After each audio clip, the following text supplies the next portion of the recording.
Hey folks, Dust here, and I wanted to discuss G2, a team that I feel like is just going nowhere. I feel like this lineup has run its course, and there's really no internal changes they can make with their current lineup to really get them to any real level that's higher than what they're at right now. Maybe some slight improvement, I'll talk about that in a second, but really I just don't see a future in the lineup as it currently exists, and I think some drastic changes are going to be needed if this team is ever going to be successful.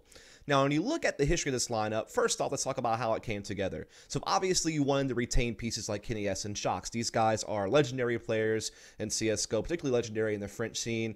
Yes, Shox has been on an injury leave for a long time. Yes, he's going to be rusty, but you had to feel like eventually he was going to get back into good form. A very valuable piece, really a good playmaker on the edge of the map, very versatile, has at times been a secondary entry rifler and done really well with that. And so this is definitely a guy that you want. Then you have Kenny S, certainly the best opping option you had in the French scene as far as what's proven. I mean, obviously there's a lot of hype around Zywoo. He's certainly going to get his chance on Vitality to kind of show himself off, and maybe he will turn out to be a really great option for the French scene in the opping department going forward, but for right now we can't know that, and we know what Kenny S is capable of. We know he's oftentimes been one of the best oppers in the world. He has at times been the undisputed best opper in the world. He's at times been the undisputed best player in the world at different points in history, and so you really know that you want to keep those two pieces.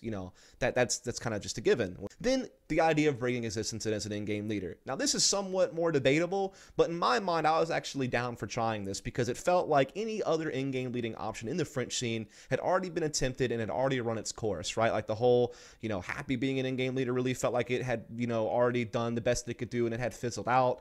Certainly you could still think about keeping Shox as an in-game leader with Kenny S being the other star player on the team and Shox being like a star that's leading, something like Stewie 2K and Tarek has done with Cloud9, something Shox has done in the past. Certainly you could see this being an option, and maybe you just get like a third player who can be like, kind of another star player for the team, and then you have maybe a couple of supporting pieces and you try to run that type of system again, like the one that was really successful when you had like RPK being kind of this stable player with a guy like Shox. The Scream was going off. That particular version of G2 with Shox in game leading certainly did have a successful moment. So you could consider that. But again, it felt like that wasn't something that was going to be a long-term plan. So they need another in-game leading option. And MBK has really still yet to prove that he can be a good long-term in-game leading option. He's tried it a couple of times, limited success. He's trying it now fully with his Vitality lineup. Again, we'll have to see how that goes. But again, when you're kind of considering all your options, it's pretty much like, let's give existence another shot, or a lot of crazy talk about bringing Major in from Space Soldiers, since apparently he can speak French, and trying to see how that goes. So I was behind this idea. Maybe Existence could bring a new style of play to the forefront of this team. Obviously a guy who's notorious for his execute-oriented style of play, very intricate set pieces with high utility usage, very explosive, really hard to deal with because of how coordinated it is and how the spacing is and how everyone just plays together really well in these set pieces, can definitely catch people off guard. He could bring that to the team, and then yeah, maybe just also having an established default with a guy like Shox, a playmaker on the edge of the map, a guy like Kenny S who can move around and try to get picks with the AWP, can find openings, can mid-round off of that. Like, yeah, I could really see this. Like, this idea of the core of existence, Shox and Kenny S, I was behind this idea. And you know what? There still is hope for this core three doing something.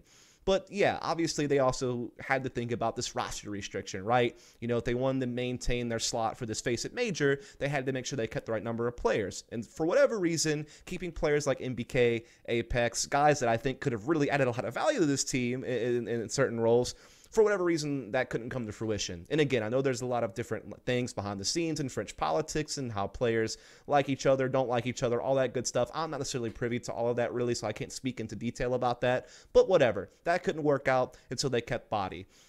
And then they brought in Smith to be the fifth player as what was thought to be him being a supportive player.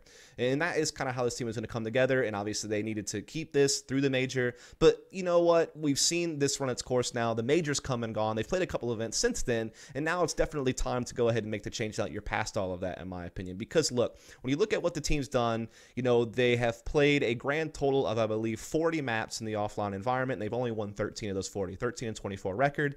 A lot of those map wins, though, came really early on. When they were playing at events like the ECS Season 5 Finals or ESL1 Cologne, a lot of their map wins were coming in there. And you look at the last 28 maps they've played, which is like Summit 3, New York, the Face It Major, Open Valencia, combining those events, the last few events they've been to, they've only won 8 maps, I think, out of the last 28 maps they've played offline. Now, sure, you could point out that a lot of these, map losses were quite close. They were quite competitive. For example, at the CS Summit 3 event, both maps they lost to Complexity to be eliminated, both went into single overtime. They had a double overtime loss to Big in the first best of 2 they played at CS Summit 3. So, yeah, competitive, sure, but, close doesn't count when you're not getting the wins you need to actually progress to a tournament.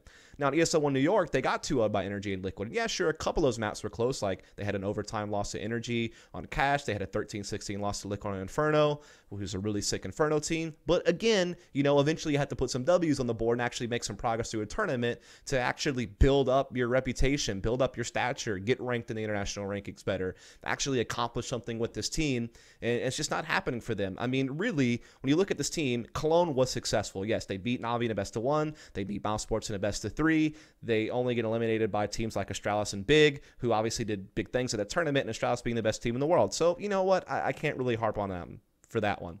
But there is that whole Valencia event where they get knocked out by Luminosity, a team that practically had never done anything offline before this event, by the way. Luminosity hadn't been out of the group stage of a LAN event since the Luminosity lineup that had guys like Fallen Fur and stuff like that. They had been through a bunch of different lineup changes, and they just were not doing anything offline. I mean, they would still be like a middle-of-the-pack North American team in professional leagues and qualifiers and things like that, could qualify for events like DreamHack Opens and whatnot, but weren't really doing anything at it. And yeah, this is a new team that we're bringing in guys like Henny and Lucas, the twins, who definitely were very serviceable players, at times really good players. And so, yeah, this is, the big lineup change for Luminosity coming to this event, sure. But even still, like, that's a win you probably should be getting if you're really going to show yourself any real promise. Then obviously at the Face It Major, they really struggled to beat Cloud9 in a map. They obviously lost to Made in Brazil. They lost to Complexity. They barely edged out Hellraisers. They want to get eliminated from the tournament by FaZe. Yeah, a solid team. Obviously a lot of skilled players in the team. Can't be too mad about that. But again, it's starting to come downwards where they're continuously now losing to teams like Big, Complexity, teams that, they really need to be leapfrogging over if there really is ever going to be any promise in this team. And so, yeah, the results just aren't there. The map pool's not really there either. I mean, when you look at the map wins that they do get, I mean, it seems like it's always on a different map. Like, they've won Dust 2 a couple of times. They've won Inferno a couple of times. But in reality, nothing seems really stable with their map pool. The results just aren't there either. When it comes to player performances, we're going to run through the lineup a little bit. Look, Shox did have his issues at first. However, it seems like he's been in much better form lately. Definitely was a big guy for them at CS Summit 3 and these maps, really helping these games be close, really helping them get some of the map wins they did get. Shox seems to be getting back to that form you really want him at. Definitely has that flexibility. Definitely can be that playmaker on the edge of the map. Definitely seems to be that guy for them. Kenny S was playing really strongly on this team at first, and definitely a guy you still feel like does have it, just needs to kind of figure it out to get back to the level again. But yes, it is true that the last couple of events, Kenny S's impact has been much more limited, and he hasn't been nearly the same level of player that we are used to expecting from him. So that has been a huge hit to the team. Now let's look at everybody else. Again, with Body, I was never really sold on him. I could understand why he got the shot because he certainly did do some good things for LDLC when he was playing like on the LDLC white team for a while. There were some events he had with G2 that were pretty good. Like I remember at the end of 2016, he had like a really good event in Montreal for that Northern Arena event.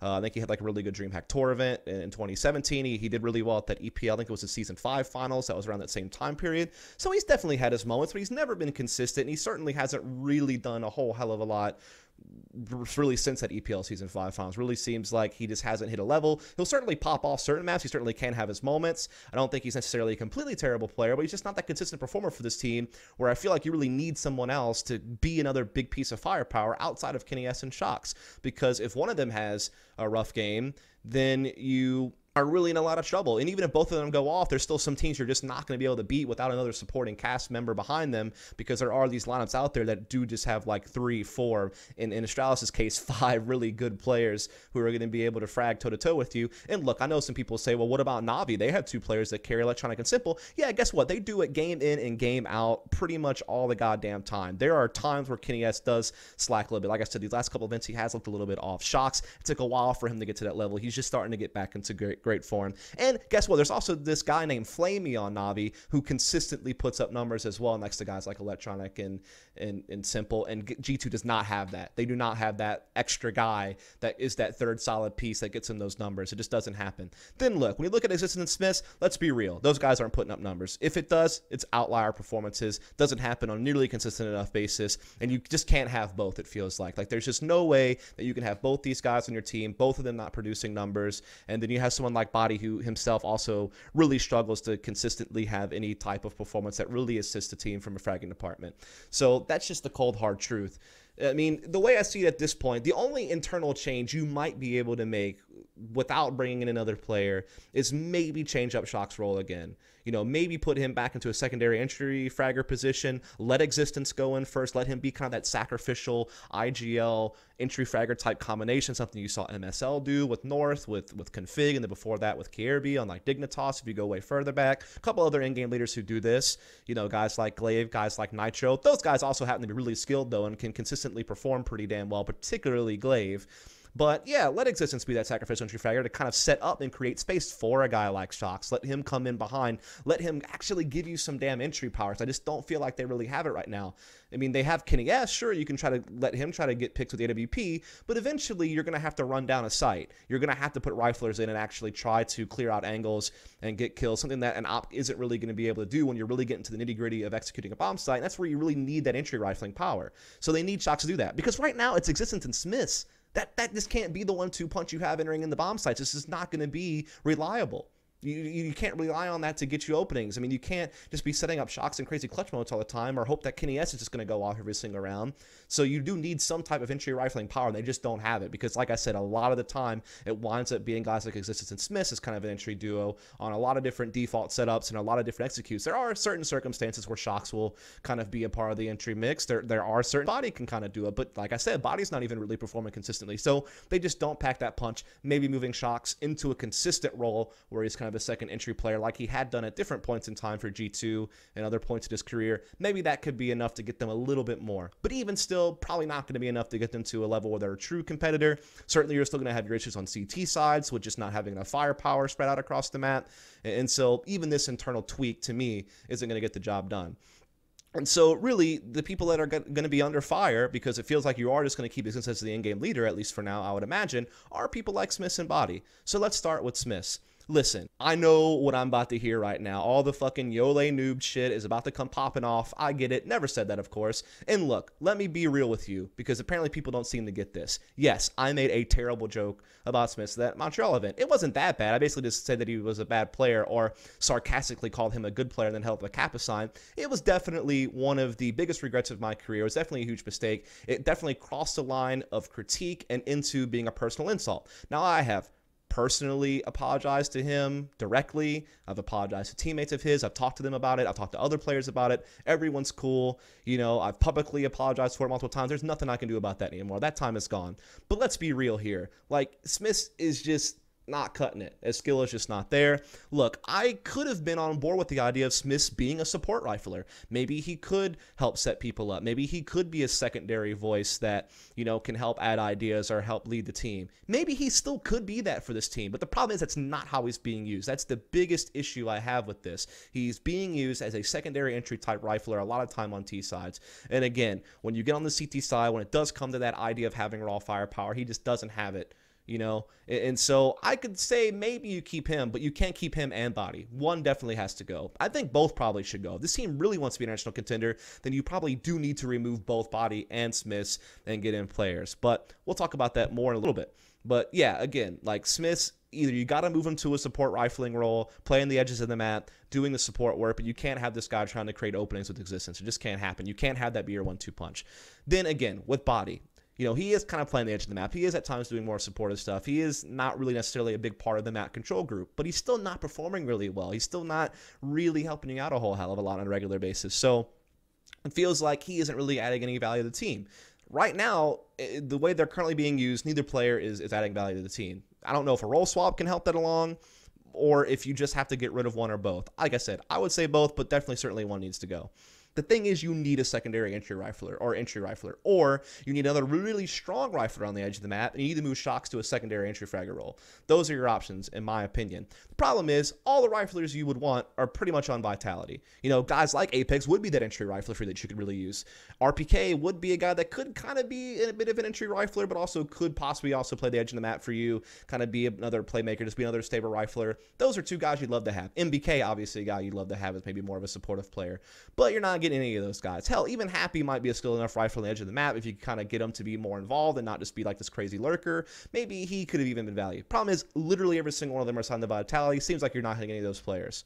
With most of the riflers you want being on Vitality, you're in a bit of a pickle. But guess what? There's people like Kiwashima sitting out there. Obviously, he did just stand in for Cloud9 over at Blast, but he's not fully signed to that team yet. So why don't you go snag him before he winds up fully signed to a North American team when you have the perfect opportunity to keep this guy in the French scene, a guy that definitely has value, who's definitely going to be an upgrade over guys like Body and Smiths. Could probably play some of the same positions and roles that they play. Seems like a pretty flexible rifler. Probably really hungry to compete again at a really top level on a consistent basis. And he got a taste of it again with Cloud9, but I don't know if that's going to be a long-term thing or not. And if it's not, then you need to get in there. And even if it might be a thing, try to swoop in and see if you can grab this guy, because you really need some more riflers in this team that can produce. If for whatever reason you can't get Kiwashima, honestly, man, I know Scream has had his issues, but surely he has to be a better option for some entry power than what you're doing right now with the combination of Existence and Smiths. You know, let someone go in first, then let Scream come in and try to do something with his aim, because it's going to be a heck of a lot better than what you're trying to do right now. But let's just say, for whatever reason, you can't even go with those two riflers. There's still a bunch of options out there on lesser teams that would probably be worth the gamble considering what you're dealing with right now.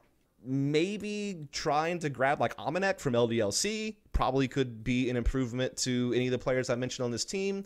You know, you probably, maybe some of these 3D Max players, a guy like Lucky or a guy like Jax, like maybe these are guys you need to be going after. You know, something needs to give. Maybe you even go get Mixwell. I mean, this guy's not really doing much with that Movie Star Riders team in Spain. You know, he's a guy that stood in for the team in the past. He's a guy that can speak French, even though he's from Spain.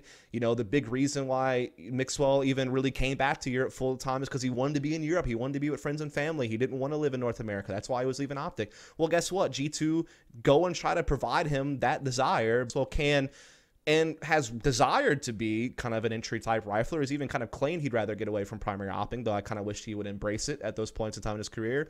So maybe that is a guy that you go after. Either way, there's got to be something better than the current iteration of this team. There needs to be drastic changes, or this team is just going to continue to go nowhere. And again, I'm not trying to badmouth anybody. I'm not trying to, you know, insult these guys. I mean, I think, like I said, a guy like Smiths could maybe be a more of a support rifler still, but that's not how he's being used, and so he's not helping this team out right now. You know, maybe Body in a different environment, different role, maybe he still could be a good player, but it's just not happening on this team. Like this iteration, this configuration, it doesn't work. So even if these players have value, they don't have value on this team as it currently sits.